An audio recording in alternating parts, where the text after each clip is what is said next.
The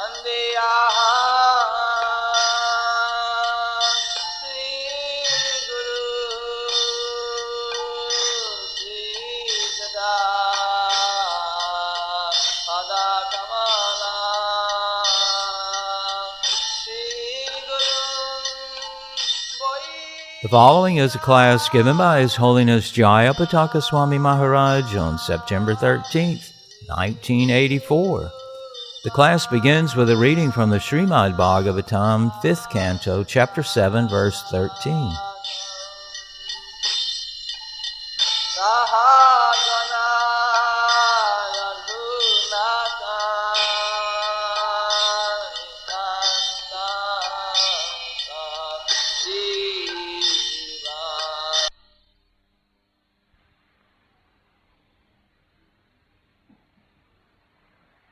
Translation by His Divine Grace Srila Prabhupada Swami Prabhupada.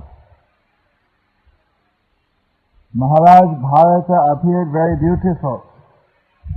He had a wealth of curly hair on his head, which was wet from bathing 3 times daily.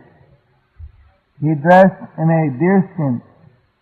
He worshipped Lord Narayana, whose body was composed of golden effulgence, and who resided within the sun. Maharaj Bharata worshipped Lord Narayana by chanting the hymns given in the Rig Veda, and he recited the following verse as the sun rose.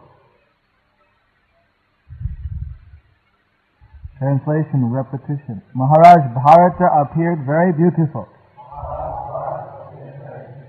He had a wealth of curly hair on his head, which was wet from bathing 3 times daily. He dressed in a deerskin. He worshipped Lord Narayana, whose body was composed of golden effulgence, and who resided within the sun. Maharaja Bharata worshipped Lord Narayana by chanting the hymns given in the Rig Veda, and he recited the following verse as the sun rose. Purport. The predominating deity within the sun is Hiranmoya, Lord Narayana. He is worshipped by the Gayatri mantra. He is also worshipped by other hymns mentioned in the Rig Veda. For instance, Jaya Sada Savitri Mandala Madhyavarti. Within the sun, Lord Narayana is situated, and he has a golden hue.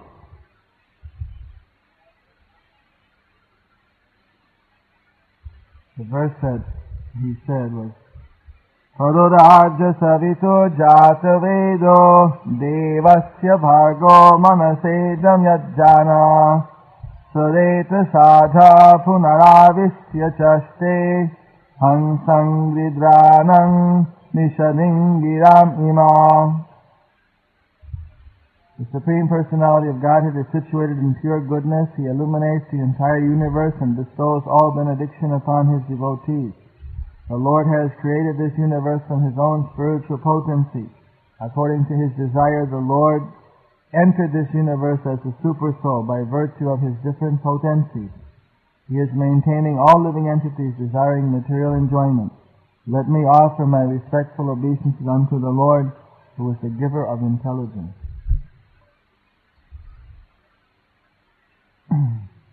Itang rita bhagavat vratsa aneyajina vasasanu savanabhishekadra kapisa kutila jata kalapena cha virochamana suryacha bhagavantang hiranmoyang purushang ujjihane surya mandale vyupattistan etat ukho vacha.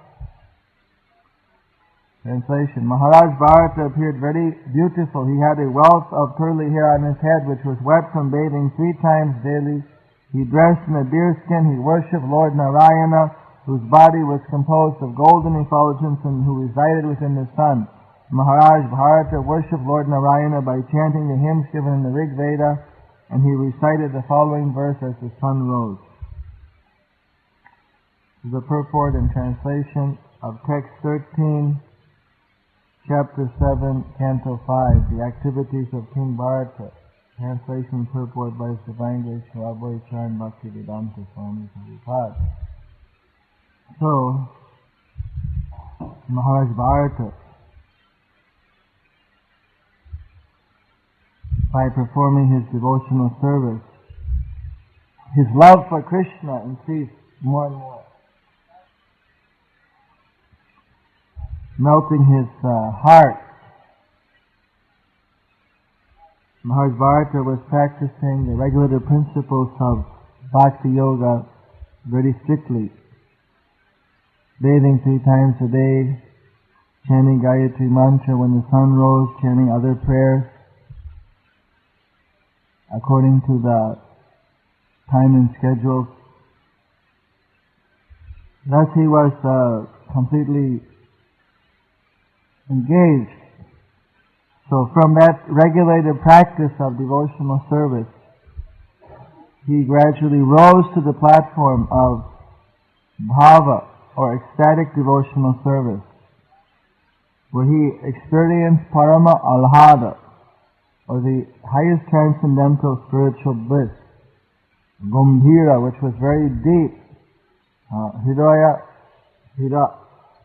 situated in his heart, so much so that he was experiencing the Ashta Satvika Bhav, the 8 ecstatic symptoms, like standing of hair on the end, Gomaharshana, crying, choking, so on, choking up in the throat.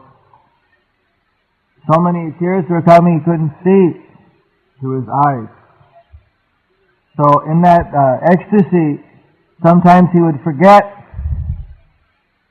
some of the regulative practices or services to the Lord.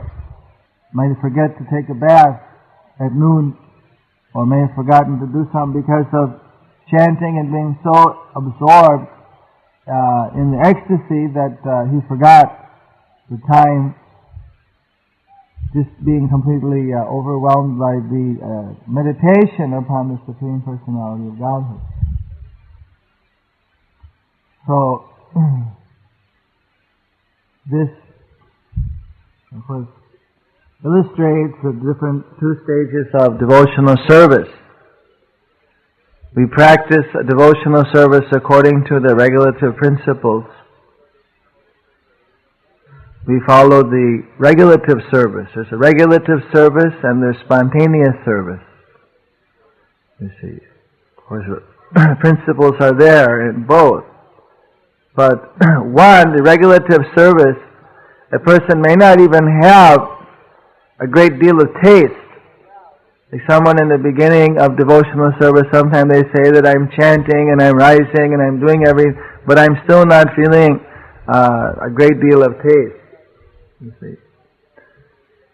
Or sometimes it goes up and sometimes it goes down due to subtle attachments, due to bad association, due to offenses to Vaishnavas and the deity. One may be doing all right and starting to feel very blissful, but then due to some mistakes or irregularity, then again they become distraught. When one becomes so absorbed in devotional service through practicing regulated service or through the blessings of the spiritual master, that one becomes completely filled with the ecstatic symptoms of Krishna consciousness, becomes completely absorbed in a spontaneous devotional service, where even for a moment if he is unengaged or she is unengaged in the devotional service, they'd feel very restless. You see, in regulated service, someone may feel restless for enjoying sense gratification. And by regulated service, somehow will be keeping the mind pacified. But the spontaneous devotional service is the opposite. One is feeling restless for serving Krishna. And if that devotional service to Krishna is in any way distracted, then that devotee will feel very impatient, find it quite intolerable. So, we can see that Bharat Maharaj, he was practicing very regularly the system of regulated service, cleansing his heart from all material desires very systematically. And then he rose up to the level of spontaneous devotional service, Bhāva. So, he's also chanting every day different mantras and prayers offered to the Lord. So,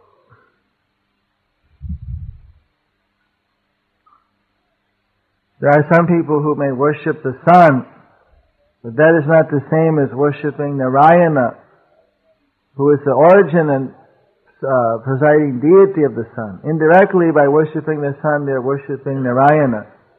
But here it very clearly states that Bharat Maharaj was directly worshipping Narayana, who was residing in the sun. This shouldn't be confused with sun worship, which some tribal people are performing, but they don't have a clear understanding about the position of the Supreme Personality of Godhead. Indirectly, those who see the sun as the origin and worship the sun as the origin, and if they see that there's a presiding deity, this service may also be indirectly accepted by Lord Krishna. But here, directly, as the Supreme Personality of Godhead, Bharata Maharaj was worshipping Krishna, who is situated in the sun, who is maintaining and supporting the entire universe, and spread everywhere as the super soul in everyone's heart. So, this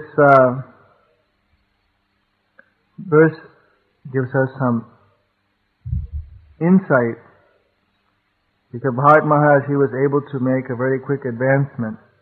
He was very materially well situated. He was the emperor, he had a big family, had ministers, had wealth, had fame, power, had everything materially that a person could desire. But at a certain stage he realized that this was inadequate. It wasn't the goal of life. That sooner or later he would have to give everything up. So better sooner voluntarily abdicate for his other qualified descendants and let him completely become Krishna conscious. So, that means that he was Drita Bhagavat Vrata. He accepted the vow to serve the Supreme Personality of Godhead very diligently. Drita Vrata. We should all become Drita Vrata. We should all become and be very diligently dedicated to serving the Supreme Personality of Godhead. This should be our, vow. When we accept the bona fide spiritual master as our Guru Dev, as our spiritual master, when we take initiation, or even before, when we accept him in our heart, that deep acceptance is a dridavata. It's a vow. It's a commitment. It's an eternal obligation. And accepting that vow, then we guide our lives according to the instructions of the spiritual master and the previous spiritual master and masters.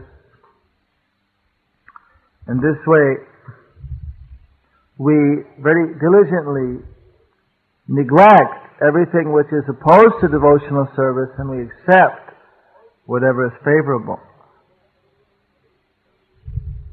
Here we can also see Anaya Ajina Vasa saw that he was wearing a deerskin. Of course, today in modern times it's not necessary to wear deerskin, but this also shows us that it is necessary to accept some form of austerity, you see. That we should be ready to accept some inconvenience for the sake of achieving God realization. We can see in material life, which is normally predominated by the Rajaguna, that so many people are sacrificed for the sake of achieving some kind of material goal. When they build these 100-story buildings, it's not at all unusual if 2-4 people fall off and die. It means that just to build a building, they're sacrificing life. So the nature of the Rajaguna, the mode of passion, is a tremendous suffering to achieve their goal. But people are willing to accept this suffering for the promise of sense gratification. Comparatively, the suffering in devotional service is actually, in the beginning, when you're in regulated service level, it may appear as an inconvenience or as an austerity. But when one gradually rises to even the spontaneous regulated service or to the fully spontaneous service, it becomes itself a source of transcendental joy. One has to be ready to accept a little inconvenience to practice devotional service. That should be voluntarily accepted, you see. Now, for preaching, we may also have to accept even silk cloth sometime. We may have to accept different type of situation. Sometimes in India you find the sadhus, they say we can't ride a car, we have to walk everywhere. We wish that more would take up this type of mode of transportation. Because then, as we're traveling by cars and jets, we could have a little advantage over them to preach more rapidly than those Mayavadis. But also to show that even though nowadays, due to the instructions of Rupa and Sanatana Goswami, that we should use everything which can be utilized in Krishna's service for His pleasure. So therefore we can travel all over the world using whatever transportation means are available. And we can utilize all modern inventions and so on. At the same time, it's not that we're not capable of also accepting austerities for the sake of preaching Krishna consciousness. So as Lord Chaitanya Mahaprabhu had walked throughout India, so now ISKCON has organized Padayatra, retracing the route of Lord Chaitanya Mahaprabhu. And this is especially attractive for the Indians because sometimes they think, well, in the Western countries, in London, New York, they are practicing devotional service in a very lavish style, you see, but they could never practice it in a humble way in India. When they hear that devotees are coming from all over the world and they're walking in Padayatra with Lord Chaitanya Mahaprabhu, immediately they become overwhelmed that this is something very exceptional and something very wonderful. And so we just on September 2nd inaugurated the Padayatra. About 150 devotees came from all over the world, and all the residents of Dwarka came, about 40,000. They all came out to greet Chaitanya Mahaprabhu and to send him off. We have a few slides from that function. If the temple likes or can organize, possibly we could show those slides before I leave, if anyone likes to see those. So, in fact, Dubna Maharaj told me yesterday that several devotees are going from the UK Yatra to help take Lord Chaitanya throughout India.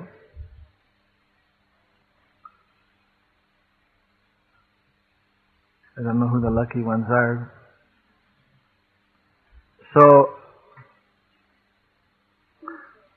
we practically show, but they don't realize, of course, some of them in India, that actually the devotees of maybe the greater austerity is preaching on the street or in the airports or in different places in the West, where people are often very unfavorable.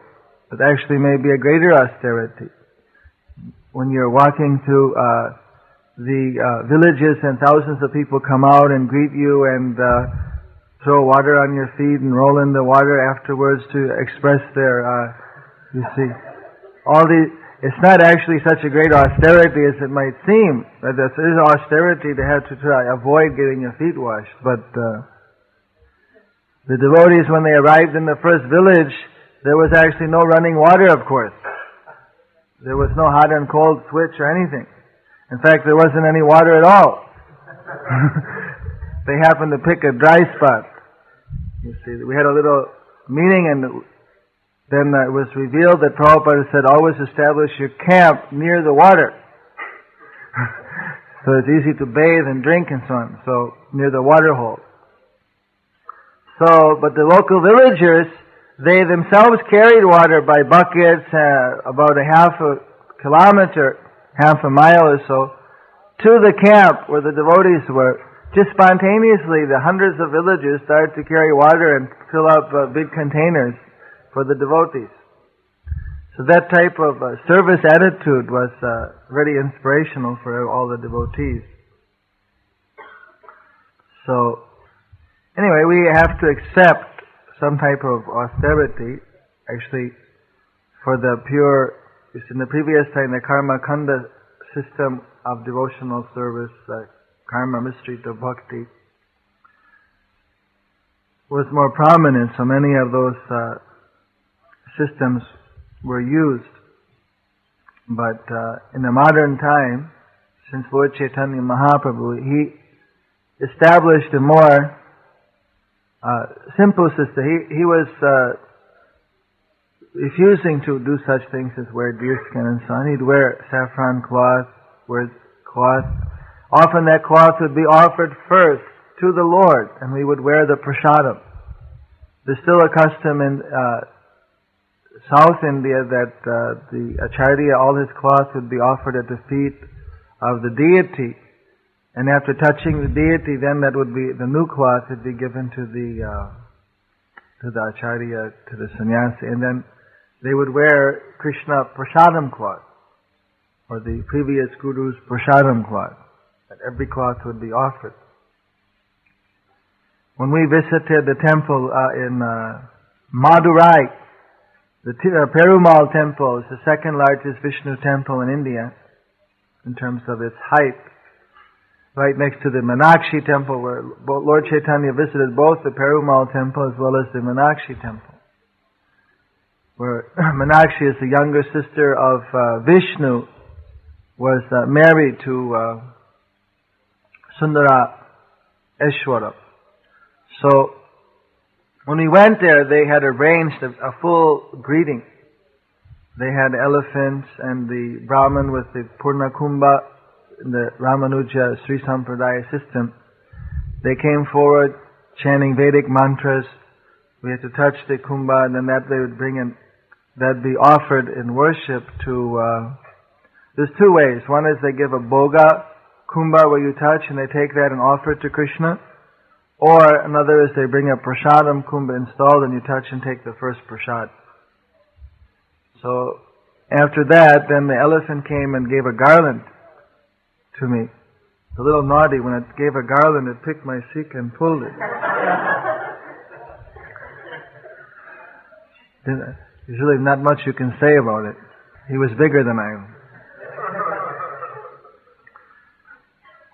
But then when we went inside to the deity, after circumambulating the temple, then they had wrapped a cloth around the deity, and they took that off and wrapped it around our head in a kind of makeshift turban as a prasad, and that was a special greeting to give the prasadam cloth to the deity, of the deity to the devotees. So we prefer to cover ourselves with all prasadam, prasadam cloth, prasadam garlands, prasadam everything, and therefore we avoid deerskins.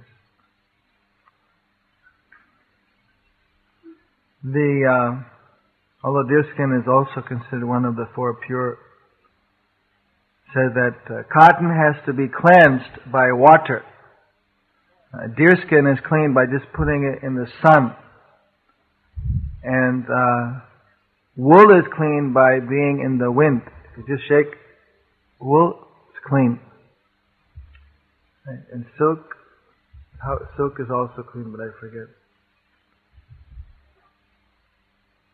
I think it's just silk is always clean. Silk's always clean, no matter what. So, this is one of the pure substances.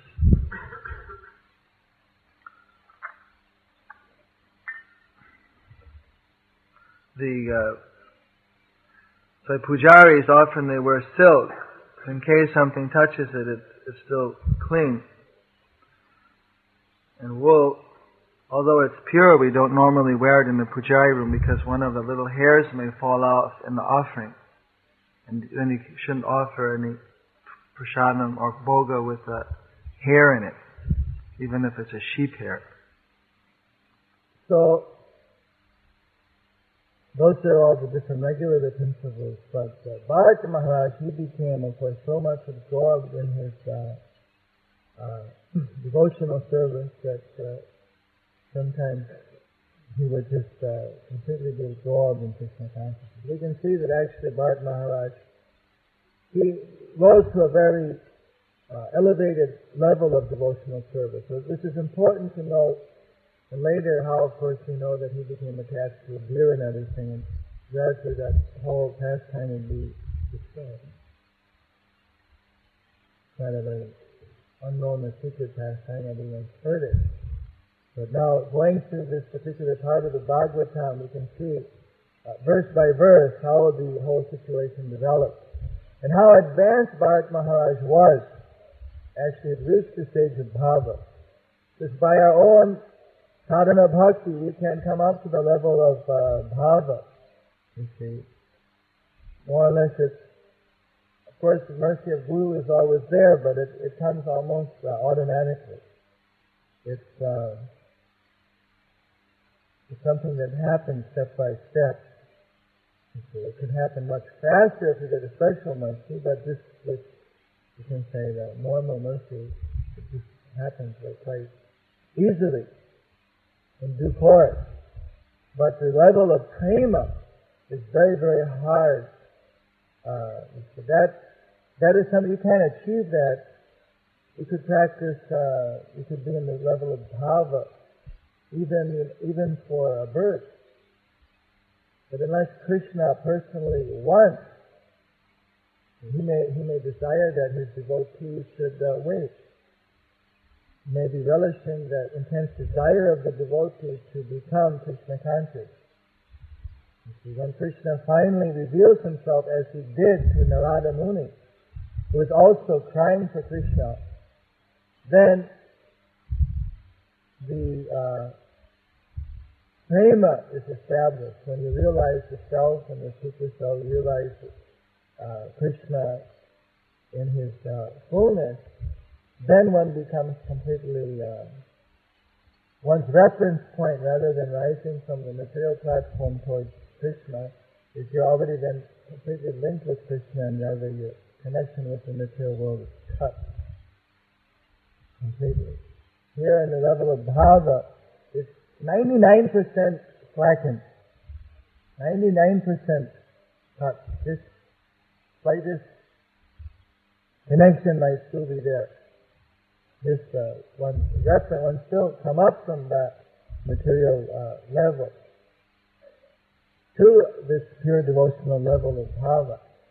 So that 1% crack, that we can also have to be very careful not to ever do anything whimsical. If we do something whimsical which isn't authorized by the spiritual master, like become very affectionate to a deer or something, then we could get in trouble. Even if we come up to the level of bhava. But normally, you see, that's a very elevated platform. From there, Krishna's mercy, especially Lord Chaitanya's and the Acharya's mercy, is not long in coming. If they want, they can, at any moment, they can give their mercy, and they can give complete devotional perfection on the level of prema to the devotee. One can't demand it. It's not something that anybody deserves. It's something beyond deserving. It's a mercy, and we have to simply hanker for that, desire it, and when Krishna's sweet will is there, He gives it. So if we become impatient and try to make a shortcut, this goes to Hojia. You can't short circuit. You could blow a fuse. If we try to circumvent, you see, we try to jump up too fast, then it becomes cheapened. Actually, a person goes very fast, as it is. If he just follows the regular principle, becomes spontaneous, then automatically one grad comes up to the level of bhava. One practices devotional service in that way, very carefully following the instructions of the spiritual master, and then in due course Krishna, he has his maximum mercy upon the devotee. But if at some line a person, at some level, the devotee thinks, so let me immediately, I'm already at the prema level. I'm already, on the most advanced level, and tries to imitate as someone who's already involved in the eternal pastimes of the Lord. Sometimes the eternal devotee of the Lord may be engaged in preaching. Therefore, that devotee may not, for that time, even remember his eternal relationship with the Lord, because that would be a distraction. Once you remember that, then it's very hard to preach in some cases. You see, one could be absorbed in that particular relationship. So, unless they voluntarily come down to the preaching level. So this is basically what a devotee should remember, is that we should follow the authorized system. Mahajena Vata Sapunta. Following the footsteps of the great acharyas, the great spiritual masters. But in there you have these people who jump over it. They just immediately claim to be in the highest level. Neither do they follow the regular principle, neither are they spontaneously preaching, but they're just claiming.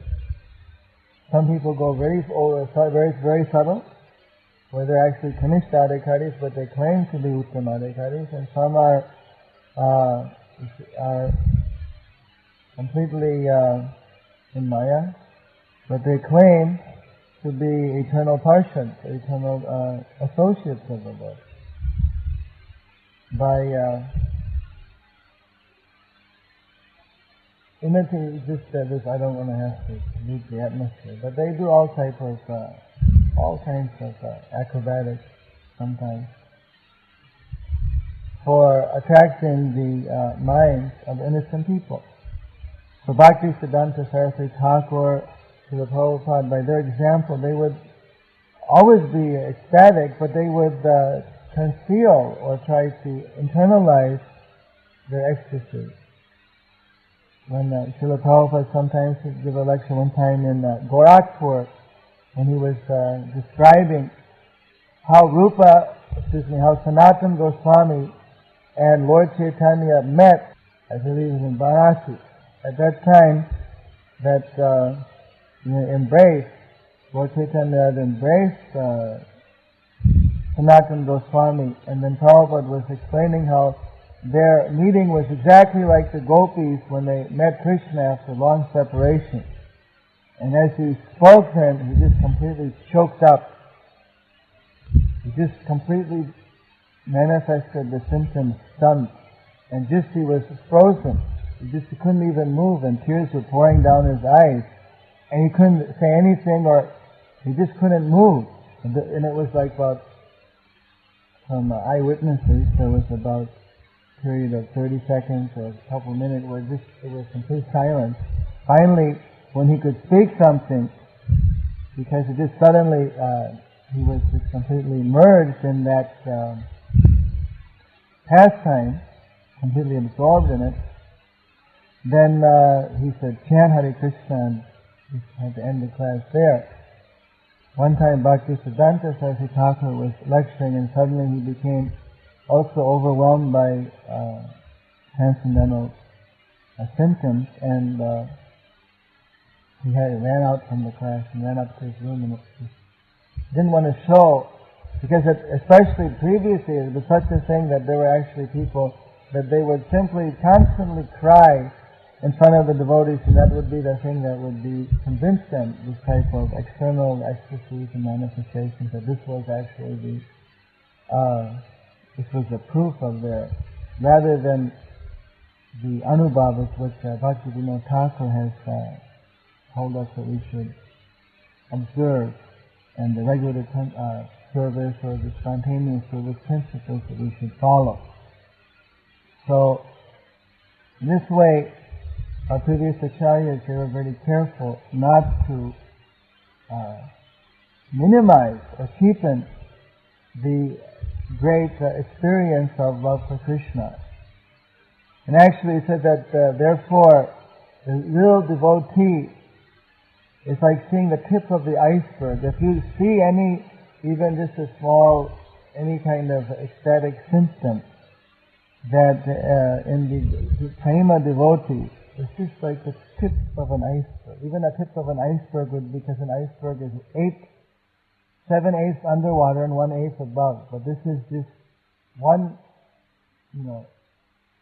part of a percent above, and you see the vast majority of the ocean below. You can't actually. It's so deep, where the devotee may be experiencing even a nama-bhas by intense association with the spiritual master, with Lord Chaitanya. One may get a preliminary feeling. It won't be full bhava, but it said just before the sun rises, sometimes there's also the sunlight. Like that, one may be experiencing a nama-bhas, or like a twilight experiencing a bhava just momentarily. But that is the other way. That is, you see, not so deep. It's quite deep, but not so deep. You see. It's rather just sudden. And as they advance, then it becomes more and more and more deep, the experience of devotional ecstasy and appreciation. So, of course, we're not concerned so much with experiencing ecstasy. Just like the servant of Krishna, when he was fanning Krishna, then he became ecstatic and his vision clouded up. He couldn't see. He was trying to fan, and it was interfering with his fanning because he couldn't see Krishna anymore. The tears were coming out. His body was shaking. It was becoming very hard to fan. And so he started to curse that ecstasy because they were interfering in his devotional service to Krishna. The devotee is more concerned with rendering pure devotional service, and the ecstasies are something which is not the prime impetus. Of course, in our neophyte stage, we're very interested in ecstasy because it counteracts and fills our heart with love for Krishna, so that the material material attractions, they have no room anymore. The heart is completely filled up. When the cup is filled, then there's no more room. So for the neophyte, of course, the beginning stage, they're very interested in achieving ecstasy very quickly. So we pray to Lord Nityananda to make us always happy. But in this very advanced stage of prema, even the ecstasy, for them it's not as important as the service. The service is all important, pleasing Krishna. And the ecstasy comes, but if it interferes with the service, even that they are feeling uninterested. That shows how selfless the pure devotees are. They're not motivated even by the desire for ecstasy. They're motivated by the desire for pleasing Krishna. And artificially imitate that level, but that comes spontaneously. Krishna Surya Sama Maya Ho Yandokar Jaha Krishna Taha Maya Nahi Adhikar. And Krishna is just like the sun, and Maya is just like the darkness. So when the sun rises, the darkness of Maya cannot stay there. Nescience has to go. So in the same way, when we can bring Krishna in our heart, then all the Maya, all the ignorance, you see, that's all dissipated, all the doubt. So Krishna consciousness is a positive alternative. Yesterday, at the Vyasa Puja celebration of Sri Gurudev,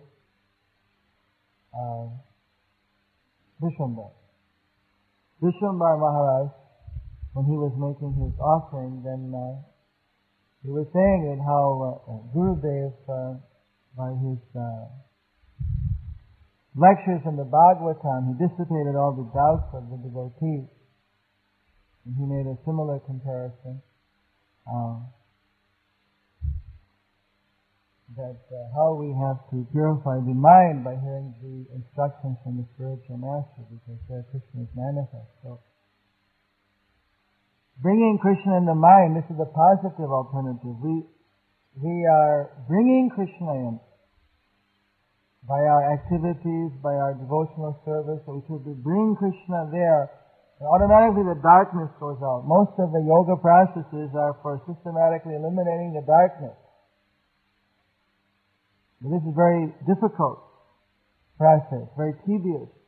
But it happens automatically when you bring in the sun of Krishna. So rather than the grossest type of mayas, like the four regulative principles, those of course we have to neglect right from the beginning. But all the subtle mayas that are there, if we are very consistent in bringing Krishna into our heart, then those will automatically go away. So in that sense, it's a very positive process. Devotional service means that we very consciously use our intelligence to establish Krishna at every moment in our heart. So Bhāva Maharaj was able to bring a Krishna meditation to a great deal into his heart, so that he was able to actually immerse there. But we have to never stop immersing ourselves in Krishna. At any point, if we think that now I'm quite advanced enough, or I'm an old devotee, now I know everything, or now I've done enough, or something like that, now I can watch television, Prabhu, I won't be put in Maya by then. Or I can do this. Sometimes you find that devotees, just like Bharat Maharaj, I can have a pet deer, and he didn't plan it that way. What to speak of someone if they plan it, that to have some kind of material, unless it's directly connected with devotional service. Maybe a specific show is there where we can learn something about how to present Krishna consciousness, those devotees who have that particular service. But sometimes you preach to older devotees and they, become very resentful that Prabhu, you should give me the benefit of the doubt, something like that, where they're doing something which isn't connected with devotional service, yet just because they've been practicing for a long time, then they think, well, it won't really make much difference, or it's not going to affect me. But the principle is we shouldn't do anything that's not directly a devotional service. Even if we're Bharat Maharaj, even if it's a very good sentiment, he was protecting a helpless deer, you see, but immediately he should have, after it was, immediately he should have let the deer go its own way, and not, he gave up the whole world and the kingdom was going on.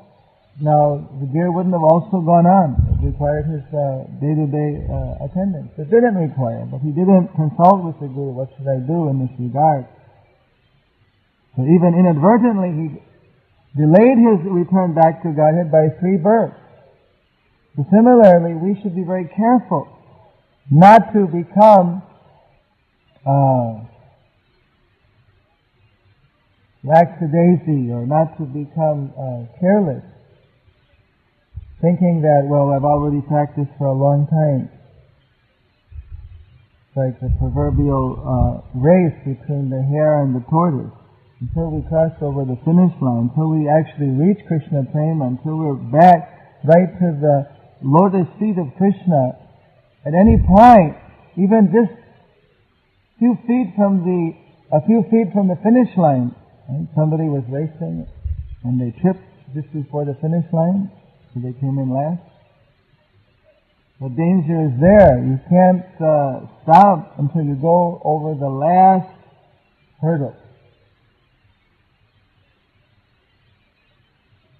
It doesn't matter whether you've been Bharat Maharaj after giving up everything, or whether you're just in the beginning. We have to always be very consistently, apratihata, unbrokenly rendering our devotional service until finally we take the full shelter of Radha Krishna.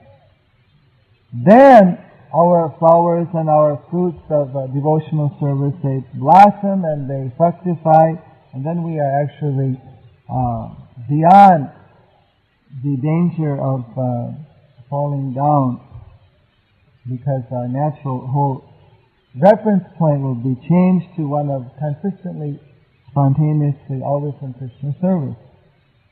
Therefore, Krishna could say, Napnuvanti mahatmana samsiddhim paramam gata. But once you achieve the spiritual world, then again you don't come back down into this material world as a conditioned soul. These are some very important lessons to learn from Maharaj Bharat's pastime. Is there any questions? Krishna Prema Nitya Siddha Sadhya Kabunai.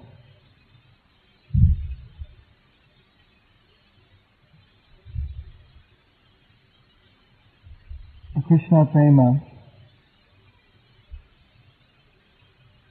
from that point of view, is already within us, but it's been covered over. It's not something that we can achieve by sadhana, by doing some specific practice. It's already there within us, but due to our own misdeeds, somehow it's become covered up. So it's actually just a question of Krishna, again, uncovering that already existent love for Him, which we have somehow. In that sense, of course, it is our birthright. But what I was just saying, rather from the point of view that whatever service we're offering, what is the value of that service if you were to give it a value? And then, if you took what is the value of, again, regaining our original love for Krishna, then proportionately, anything we can do, whether we're offering a flower or water or even devotees to Krishna in His service, but hardly does it equal the benediction of getting His eternal devotional love. From that point of view, that it's a causeless mercy, because it's not that we deserve it in the sense that because of what we're doing we deserve it. But from the point of view you're bringing up, that it's already actually, yes, it's already a part of us. But somehow we've forgotten that pure love for Krishna. This Haddu Kabunoi, that we get it, I forget the last half of it. Sarvanari Suddha Chitta, Koraye Udoy. So it's by the mercy of the holy name that pure devotional service, or that Krishna Prema again arises. From that point of view, yes, of course, it is our birthright, or it is our nature to love Krishna, but we've forgotten that nature. So I was just trying to stress rather the point that it's not that we can demand Krishna, that I've done so much service, you should give me Krishna Prema. It's that we can request Him, we can appeal to Him, and certainly there's nothing else that we should want, and that is the original status that we were in, so we should hope to achieve that. But it's not something that we can just demand that, all right, I've chanted 16 rounds for 2 years, now I should immediately be given the darshan. If we chant purely, Krishna, He's more eager to come to us than we are to come to Him. He's more eager to bring us back to Him than we are to go. So that's not the problem. But the problem is when we may not be ready. We may have so many material desires and material conceptions. At the same time, along with that, we also have a desire for Krishna. But that isn't good enough. Our desire for Krishna has to be exclusive. That means that we require some more purification. Krishna will not, if he limit Himself to a material conception we may have of Him.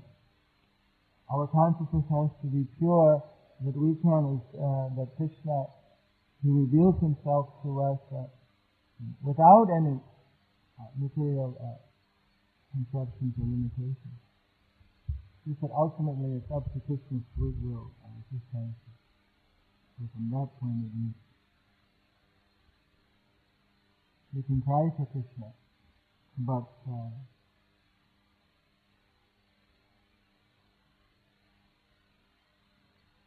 if Krishna doesn't want to reveal, there's not anything you can do except just appeal to His mercy. Actually, it appears differently, and actually it's also by Krishna's mercy, even our regulated advancement, or even the yogi step-by-step control of the pranayama and taking the atma to the different chakras. But Krishna allows it to, He actually, at each stage He also gives His blessing, and one advances. But He allows it to appear as if it's going on mechanically. But actually at each stage He's giving His mercy. But He gives it He's kind of more or less automatically. Doesn't withhold it. But at the last stage, sometimes He may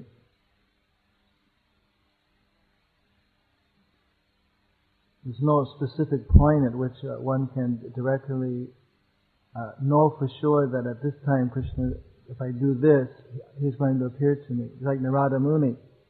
After seeing Krishna again, he did all the systems and meditation, and he's trying like anything. Krishna wasn't coming. Krishna says that, I don't come like that. You won't see me for some time. But it's not that by some regulated mechanical thing that Krishna appears. He appears, at that level it's completely personal. He appears because that's His own desire to do so. So sometimes He wants the devotee to experience a more intense desire than, like for Narada, He just suddenly appears. Then disappears. Or like Parikshit Maharaj, he was suddenly there, then he was gone. Whole life, why the name Parikshit? Parikha means to test. That everyone he looked, he was analyzing, is this the same person I saw when I was in the womb? He was testing everyone, Parikshit. But, of course, there was no one who was like Krishna, who he saw when he was in the womb.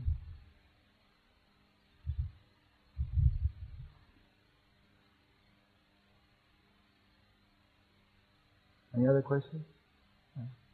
So we try to follow the sadhana, because that was the order of the spiritual master. If there's someone who didn't follow any sadhana, but still they got the mercy, then it's quite obvious that it's Kripa Siddhi. But Srila Prabhupada, one time I went to his room in Mayapur and he just suddenly started to admonish me.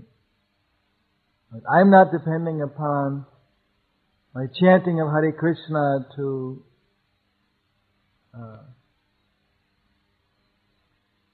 be Krishna conscious. I'm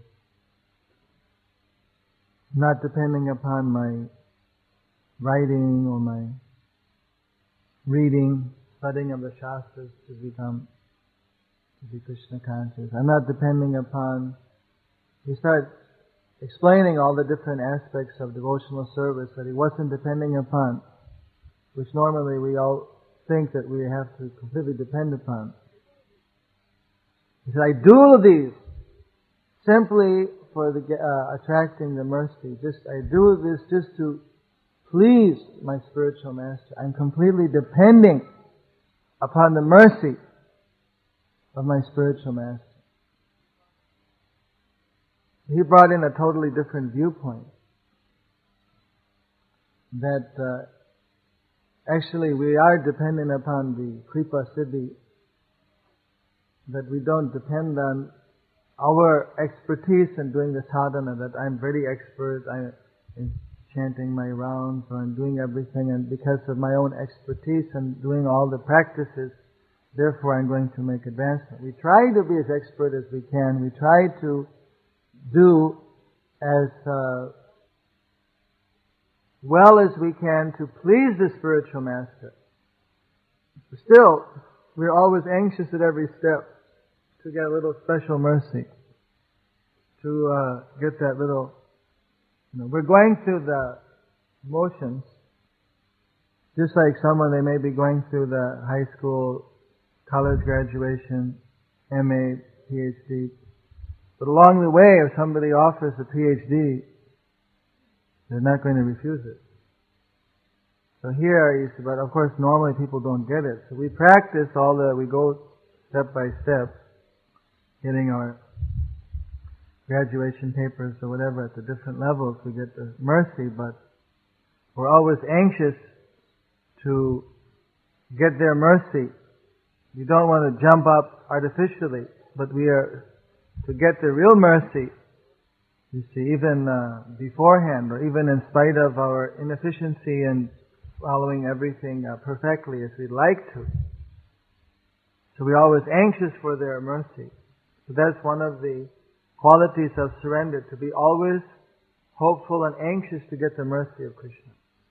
We should always be hopeful to get the mercy of Guru and Krishna. And we take it that everything is by their mercy. That actually, we may be doing the sadhana, may appear that, well, we've done sadhana and therefore we've got the mercy, but we take it that there may have been so many mistakes in what we've done, or even if whatever we've done, but ultimately it was by the mercy of the spiritual master. Not only did he instruct us how to do it and what to do, without which we couldn't have made any advancement at all, but on top of that, the ability to do that and overcome the different obstacles that come up, that is also by his shelter and his mercy. So we take it as a Kripa Siddhi, you can say. It's just that when externally the sadhana is very prominent, so that would be categorized as sadhana siddhi, but the devotee himself takes it that it's the mercy of the Lord. and that the sadhana is actually a medium for trying to satisfy the spiritual master.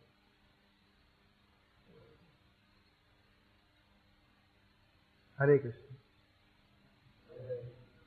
Hare Bol.